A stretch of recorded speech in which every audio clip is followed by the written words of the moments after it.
Quando todos perderam a fé, ele rezou sozinho. E um milagre caiu do céu.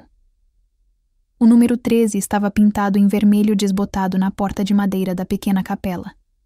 Era quase irônico, pensou o padre Tomás, que justamente o número associado, ao azar pela superstição popular, marcasse a entrada daquele lugar sagrado.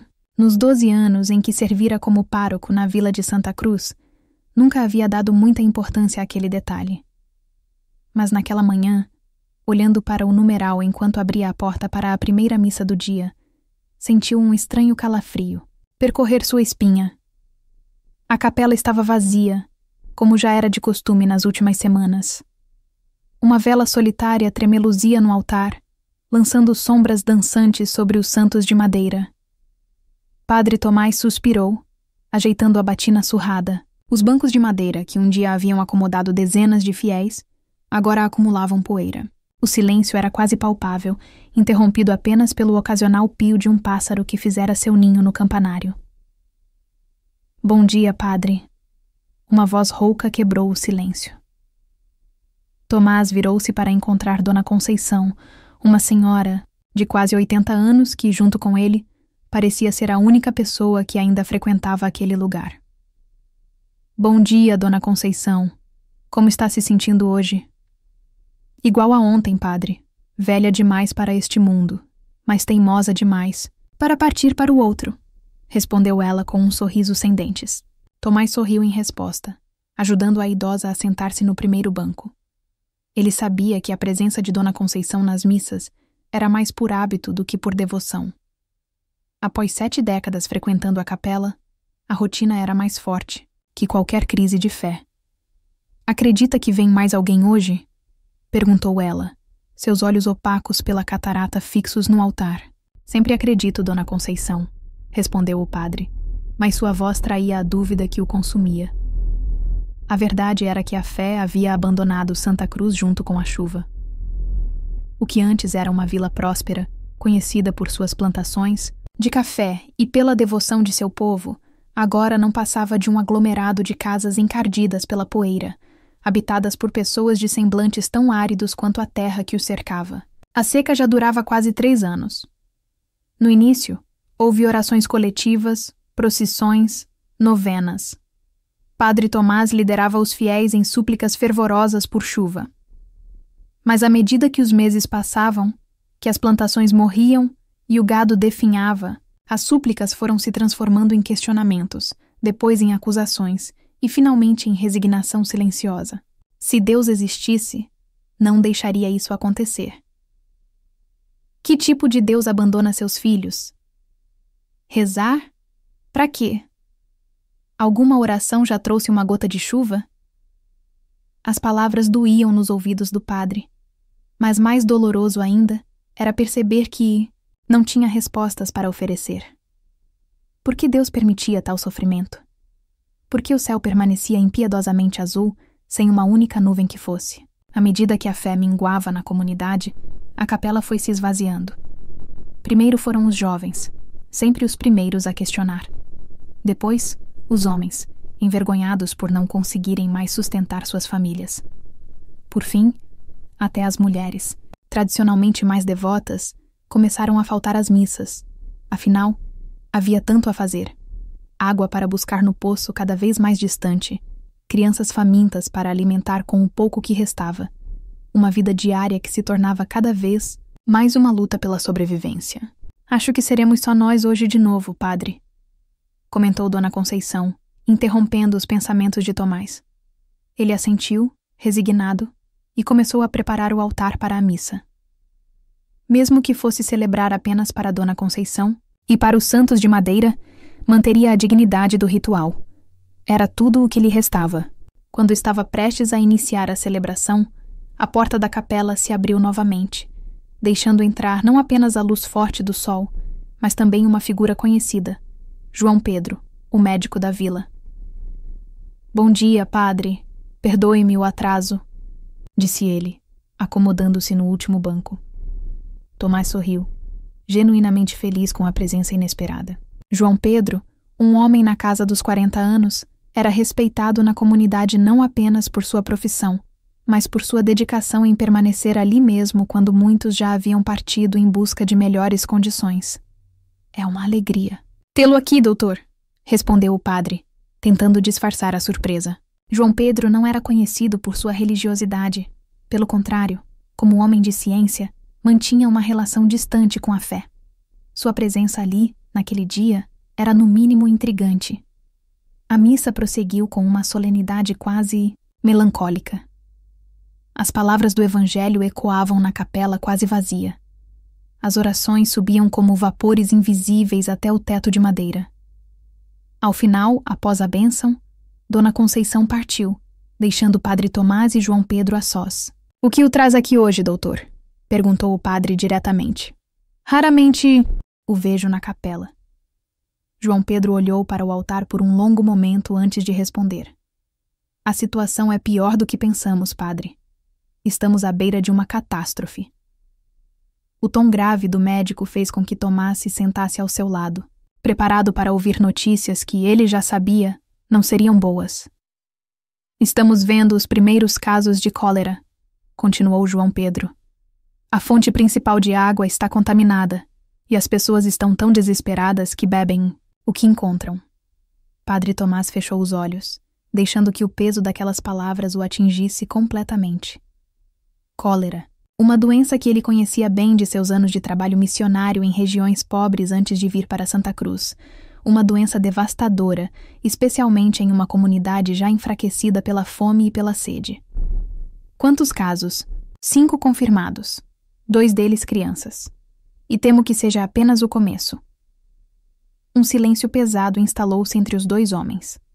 Lá fora, o sol continuava a castigar a terra, implacável em sua rotina diária.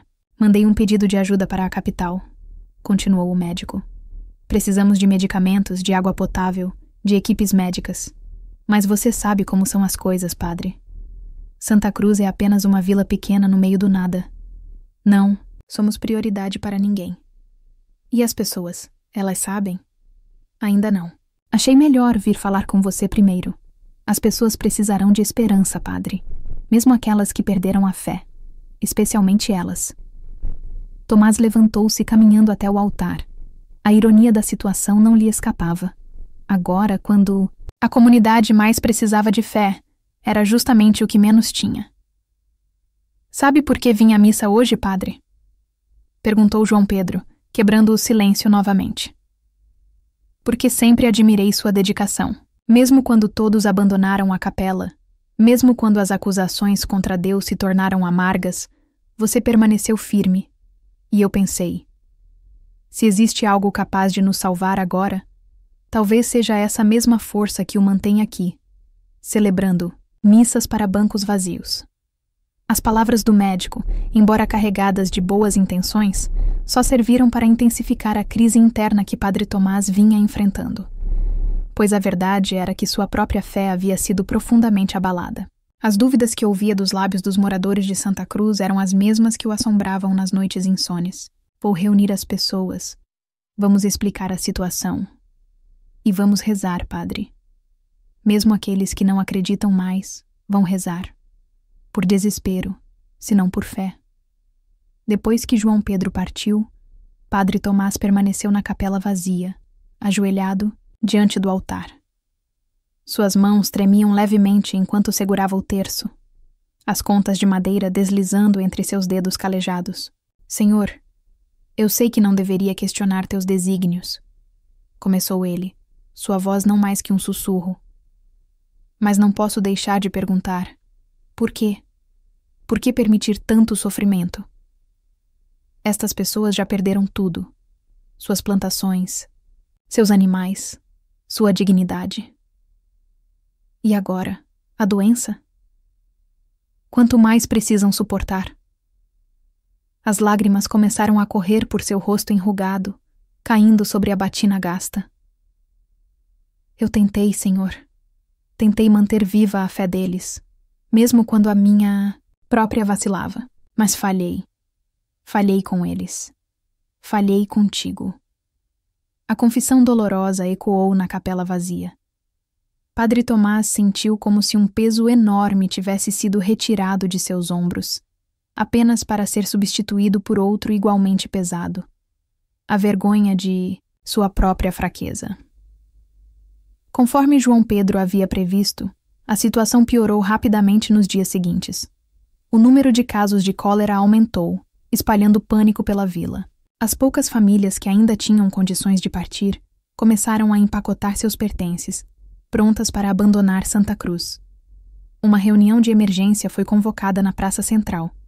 Praticamente todos os habitantes compareceram, faces magras e olhares apreensivos. O sol da tarde castigava impiedosamente, como se quisesse lembrá-los da causa primária de seu sofrimento. João Pedro explicou a situação com a clareza de um médico e a compaixão de um amigo. Falou sobre a contaminação da água, sobre os sintomas da doença, sobre as medidas preventivas. Mas quando chegou à parte das soluções, seu discurso perdeu força. A verdade era que, sem água limpa e sem medicamentos suficientes, as perspectivas eram sombrias.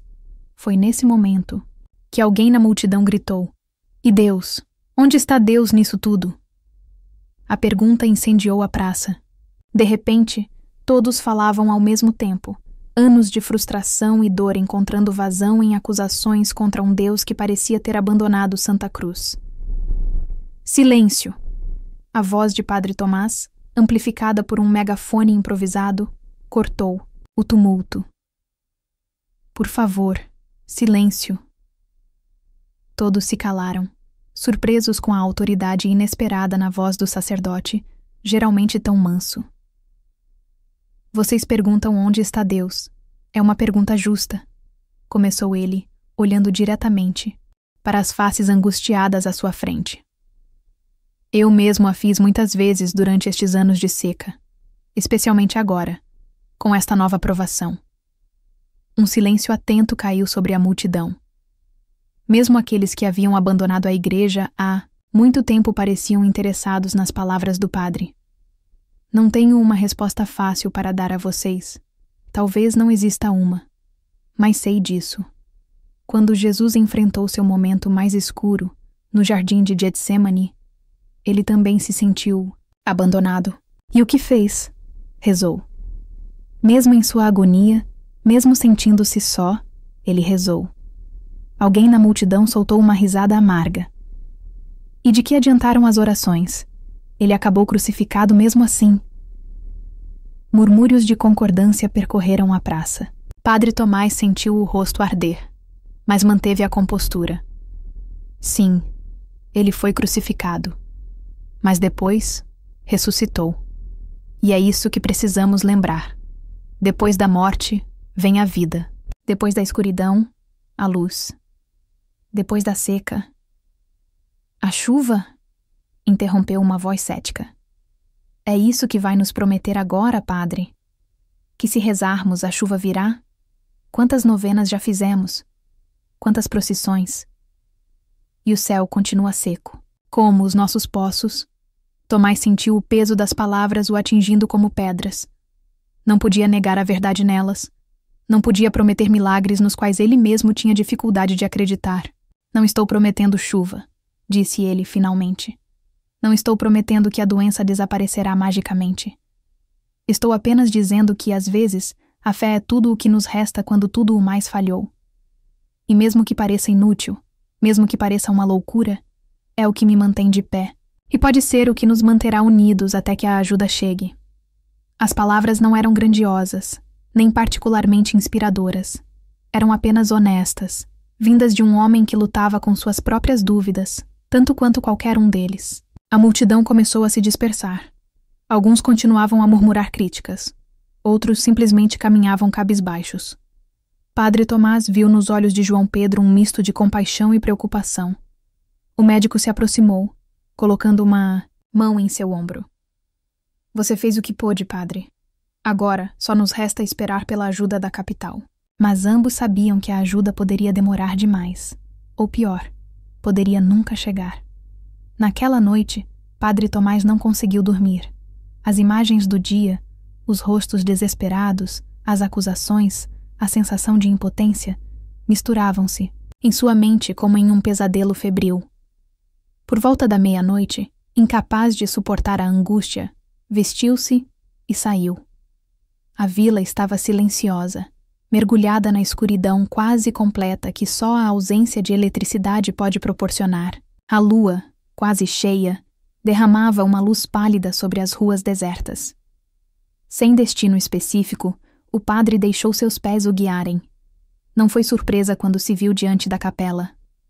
O número 13 na porta parecia reluzir sob o luar, como um presságio. Ao entrar, sentiu o peso familiar do silêncio, agora mais opressivo do que nunca. Ajoelhou-se diante do altar, mas as palavras de oração não vinham.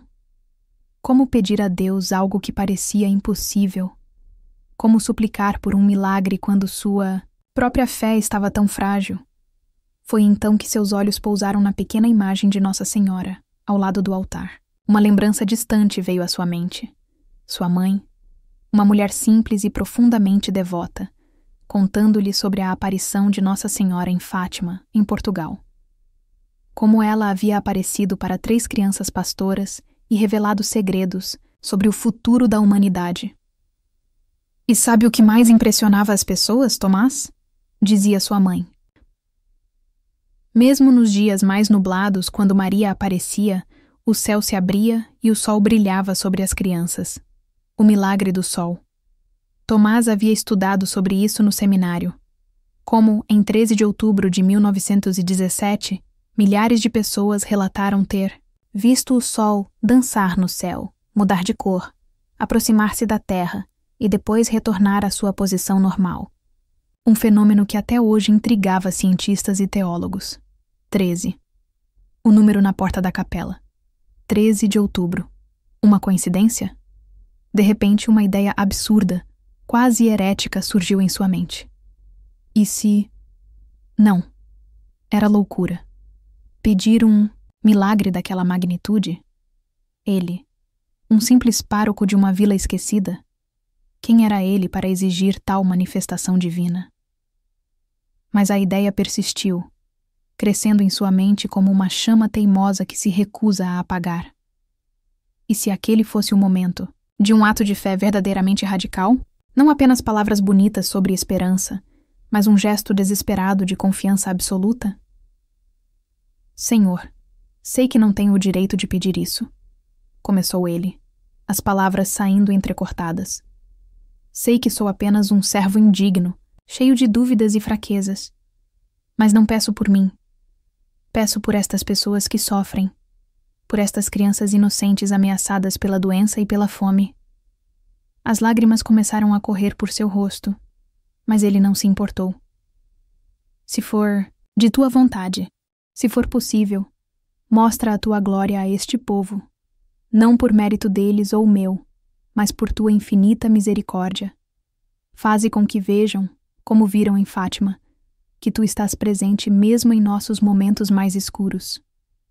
A oração continuou, noite adentro, tornando-se cada vez mais intensa. Padre Tomás não se importava mais com a teologia correta ou com a humildade apropriada. Ele implorava, negociava, até mesmo desafiava. Suas mãos se erguiam em súplica. Suas lágrimas molhavam o chão de madeira gasta. Quando o primeiro raio de sol entrou pelas janelas da capela, encontrou o padre ainda ajoelhado, exausto, mas determinado. Uma decisão havia se formado em seu coração durante aquelas horas de oração frenética. Hoje, murmurou ele, para si mesmo, saberemos se Deus ainda ouve as orações de Santa Cruz. O boato se espalhou rapidamente pela vila. Padre Tomás convocava todos, fiéis e não fiéis, para uma oração final ao pôr do sol. Ninguém sabia ao certo o que isso significava, mas o tom urgente do convite e o estado quase febril do padre despertaram a curiosidade mesmo dos mais céticos. O que ele está planejando? Perguntou João Pedro a Dona Conceição enquanto examinava mais um paciente com sintomas de cólera. Não sei, doutor. Nunca vi o padre assim. Parece possuído. Não de um jeito ruim, entenda, mas como se tivesse recebido algum tipo de revelação. João Pedro franziu o senho, preocupado. Em seus anos de medicina, havia aprendido a reconhecer os sinais de quebra psicológica causada por estresse extremo. Será que era isso que estava acontecendo com o padre? Ao longo do dia, enquanto a notícia se espalhava, uma atmosfera estranha tomou conta de Santa Cruz. Era um misto de expectativa e desconfiança, de esperança desesperada e cinismo arraigado. O que poderia uma oração final trazer que todas as anteriores não haviam conseguido? Alguns especulavam que o padre tinha recebido notícias de que a ajuda da capital estava a caminho. Outros, mais pessimistas, suspeitavam que ele havia sido informado do contrário, que nenhuma ajuda viria, e esta seria sua forma de preparar a comunidade para o pior. À medida que o sol começava sua descida no horizonte, pessoas começaram a se reunir na praça em frente à capela. Primeiro, vieram os poucos fiéis que ainda restavam, depois os curiosos, e finalmente até mesmo os mais céticos.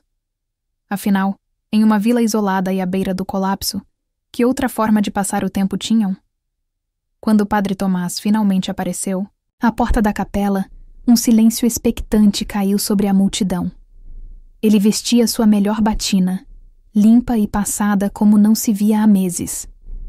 Em suas mãos, segurava não a Bíblia, como seria de esperar, mas um pequeno objeto que poucos conseguiam identificar. Era uma medalha, percebeu João Pedro ao se aproximar mais. Uma medalha com a imagem de Nossa Senhora. Meus irmãos e irmãs, começou o padre, sua voz clara e firme, sem traço da hesitação dos últimos tempos. Agradeço a todos por virem. Sei que muitos de vocês perderam a fé.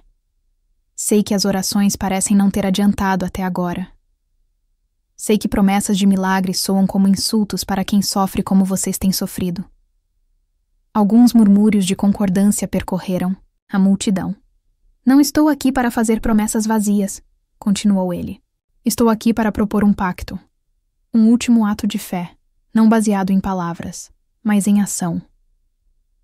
O sol começava a tocar o horizonte, tingindo o céu de tons alaranjados e vermelhos. Um pôr-do-sol espetacular, como frequentemente acontecia em épocas de seca. Hoje é dia 13, disse o padre, sua voz assumindo um tom quase profético. Há mais de 100 anos, em um 13 de outubro, milhares de pessoas em Fátima, Portugal, testemunharam o que ficou conhecido como o Milagre do Sol. O sol pareceu dançar no céu, mudar de cor, aproximar-se da terra. Muitos que estavam encharcados pela chuva que caíra mais cedo viram suas roupas secarem instantaneamente sob aquele sol milagroso. João Pedro observava atentamente, preocupado com o rumo que aquilo estava tomando.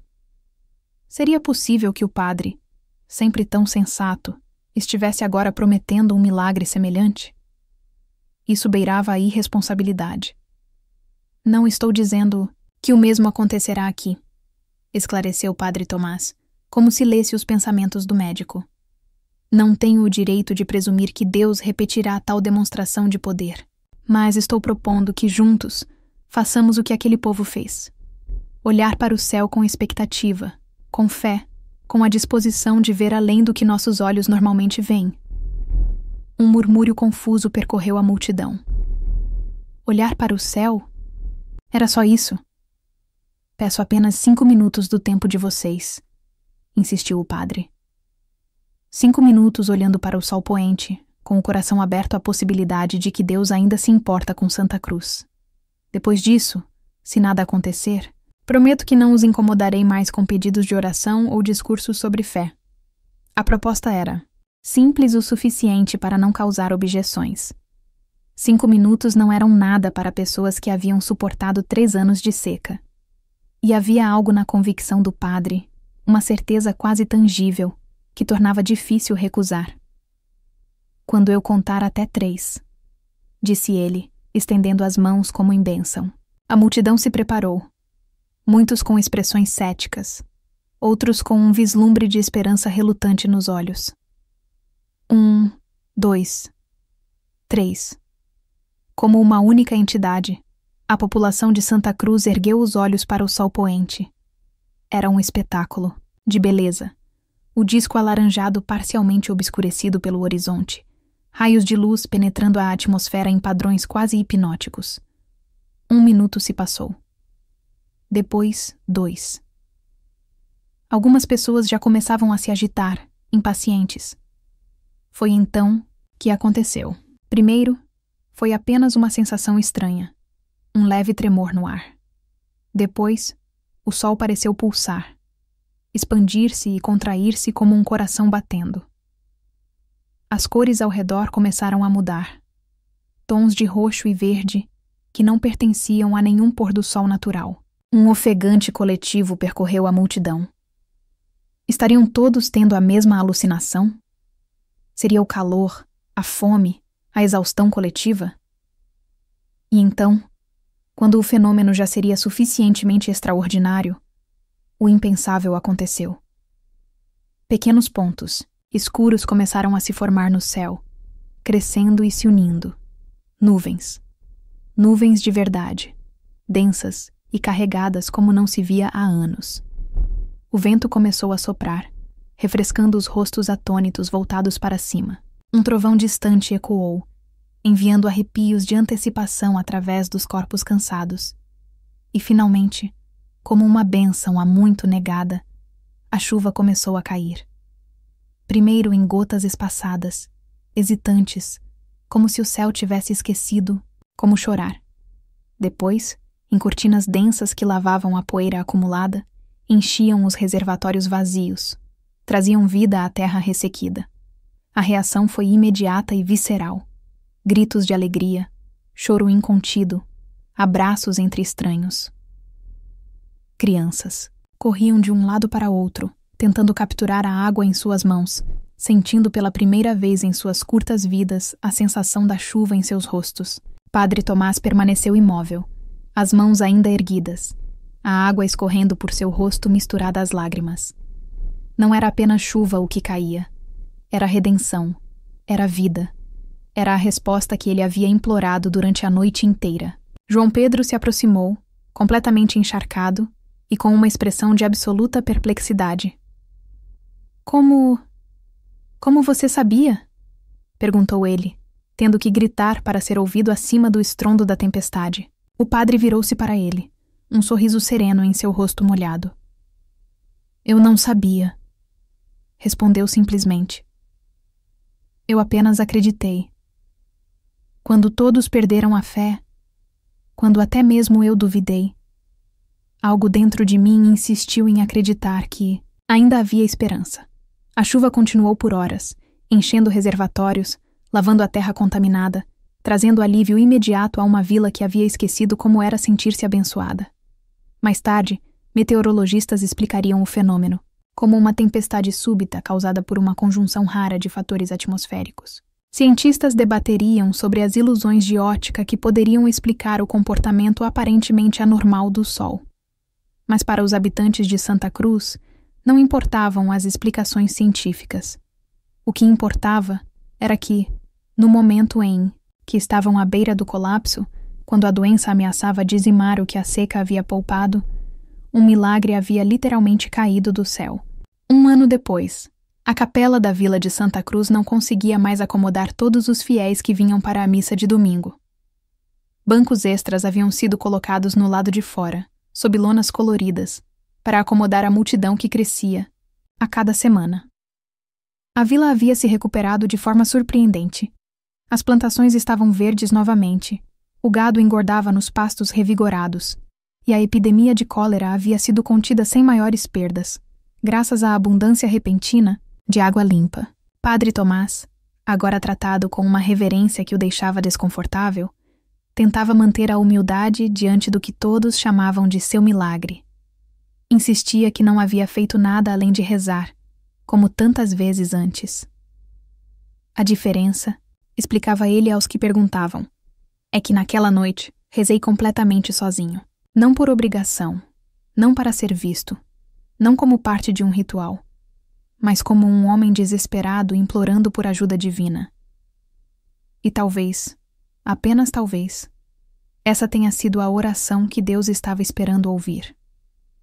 À medida que a história se espalhava, peregrinos começaram a chegar de outras regiões, ansiosos para conhecer a capela do milagre e o padre que fez chover. Tomás recebia a todos com gentileza, mas sempre desviava a atenção de si mesmo para o que considerava a verdadeira lição. O milagre não foi a chuva, dizia ele. O milagre foi que, quando todos perderam a fé, incluindo eu mesmo, algo dentro de nós insistiu em acreditar. E talvez seja isso que a fé realmente é. Não a certeza de que tudo dará certo, mas a coragem de continuar esperando, mesmo quando tudo indica o contrário. João Pedro, que após a noite do milagre havia se tornado um frequentador regular da capela, gostava de acrescentar sua própria perspectiva. Como médico, já vi muitos casos em que a ciência não conseguia explicar uma recuperação improvável. Chamamos isso de remissão espontânea, ou fator desconhecido. Mas o que aconteceu aqui foi diferente.